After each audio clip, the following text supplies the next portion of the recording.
Well, howdy there, Internet people. It's Bo again. So, today we are going to talk about Twitter and check marks. And the reported new plan from Elon Musk on how to generate more revenue for Twitter and whether or not it's going to work, because I've had a whole bunch of questions come in about whether or not I am going to keep my check mark. For people who don't use Twitter, let me give you a little catch up on this. This social media platform, on it, there are accounts that are called verified, and they have a little check mark next to their name. Being verified provides a few benefits, okay? The one that people are after most is just clout. Look, I'm an important account type of thing. Another is the ability to limit impersonation. You know, down below on YouTube, you see those accounts that show up. They look kind of like me vaguely, and they say, hey, contact me at, Telegram or WhatsApp or whatever, services I don't use. Those are not me, and they will never be me. But it provides a little bit of a hedge against that on Twitter. And then the third one is basically notifications from other verified accounts go into their own little tab so you can keep track of them more easily. That's what it does.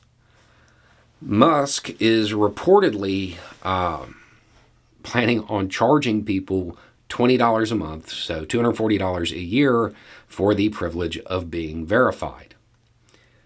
Tons of questions about this. And they range. Now, the reality is you have to look at this from three different points of view. The first one, is it worth it to me? The clout that comes from a check mark, literally don't care. I didn't even apply for it. That's not something I care about. The impersonation thing, not really a huge issue for me. That account is pretty big. I think most people would be able to tell the difference between the brand new account with 8 followers and mine. The verified notifications, and for those who are on Twitter, if you don't know this, when you hit your little bell icon on your phone app, you see all and mentions show up. If you're verified, you have a third tab, and it is just other large accounts. This is incredibly useful for me. I provide a lot of commentary on conversations and happenings between public figures, and this is a really easy way to keep track of them. It's also useful for me if somebody, some right-wing goon starts talking about me, or somebody says something nice about me, knowing when it happens. That's useful to me. Is it worth $240 a year for me? Yeah, because it's research for content. It really is. For me. But I'm the exception. I don't think it's worth that for most people. But that's not the whole story, and that doesn't necessarily mean I'm going to subscribe. The other thing you have to look at is the business standpoint for Twitter, which this is unique because apparently Elon Musk believes that he can alter the way the creator economy works. If you look at all the other social media platforms that have successful business models, those that are around and growing and have been around a while, they all have one thing in common. They pay the content creators. YouTube, TikTok, Facebook, even Twitter was actually experimenting with it. I had an offer to get monetized not too long ago on Twitter, but I didn't want to put anything behind a paywall, so I didn't do it. But even they were moving that route. That's how all of these social media networks make their money. Make no mistake about it, when you're on a social media site, you are the product. The company is selling your eyeballs to advertisers. That's how they really make their money. Musk apparently wants to change this to a subscription fee so people can pay for the privilege of generating him ad revenue. I don't know how that's going to go over with a lot of people. Even if it works in the short term for content creators who are established, who have been around, what does it say for the longevity of the site? And this is that third point of view. The new creator. Every day there are new content creators coming up. Hundreds, thousands each year. Some of them, they may not even have the $240 when they're first starting out. So what are they going to do? They're not going to want to go to a site that runs in the exact opposite way of everything that they're used to. And they may not actually even have the resources to do it. So what do? They go to a new app. They go somewhere else. The newer content creators won't go to Twitter. They'll go to a new site. What happens then? When you look at a site like Twitter, what's its draw? This isn't a site where you try to keep in touch with your kind of racist aunt. This is a site where you're consuming content all day.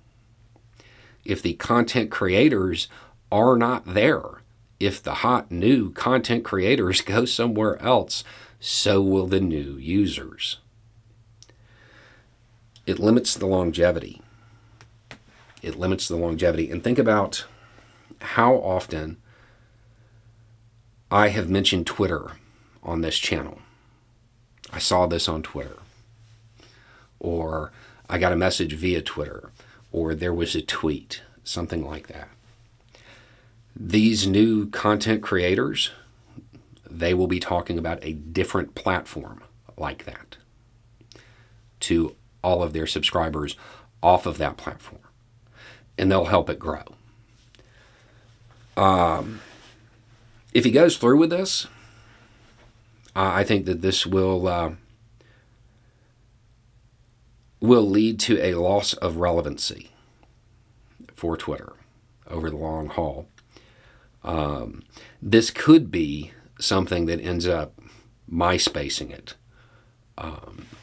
But it is definitely going to cause newer users to go somewhere else, which will eventually cause the more established creators that are on Twitter to go somewhere else. I am looking at other social media platforms.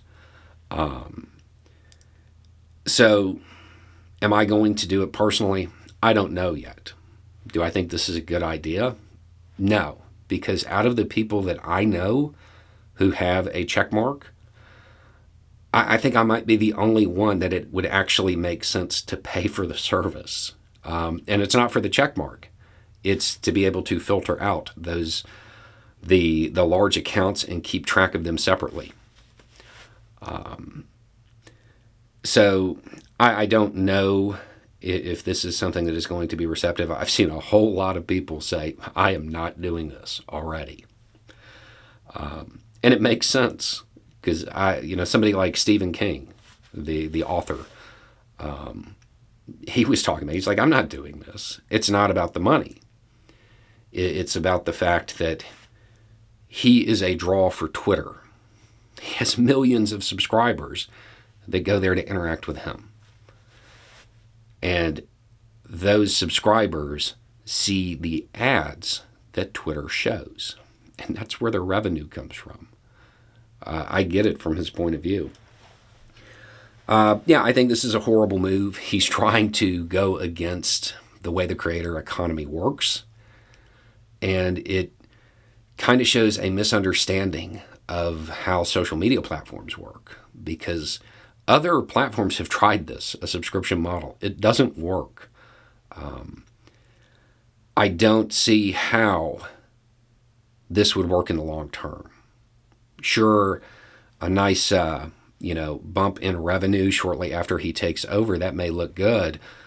But over the long term, this very well could just kill the site. So, anyway, it's just a thought. Y'all have a good day.